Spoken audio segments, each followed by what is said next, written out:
Tim, I followed all your videos on how to complete the paperwork. It's a default without an agreement. And this is how I filed it, like you said. And how do I stack the forms? Like, how do you submit the forms to court? So this is going to be specifically, well, it'll be for any case, but I'm going to rattle off the forms that are specific to a default without an agreement. And I'm talking about the judgment package forms. So you're going to have the 180 as a face sheet. And below that, you're going to have the 343 spouse support order and the 345 property order. That will be stapled together. That's one item, 180, 343, 345. That's going to be your settlement agreement. You're going to have the 190 as a separate document. You're going to have the 170, that 3-page document, as a separate document. You're going to have the 165, the request under default, as a separate document. Am I missing anything on the default? I think that's it.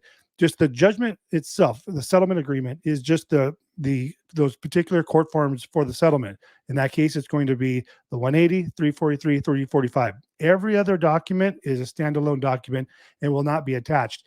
And it's a good question, actually, because I had one of the judgment rejections I took over today.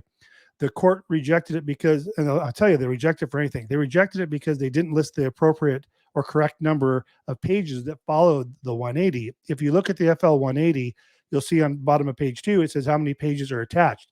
They wrote 13. And the reason they wrote 13 is because they put everything behind the 180. They put the 180, they put their settlement agreement, they put the 170, the 144, the 141s, they put everything behind that. That's not how that works. All those forms are standalone. So their settlement agreement technically was only 3 pages. All those other documents they had listed behind that page 2 of the 180 were actually standalone, separate procedural judgment forms.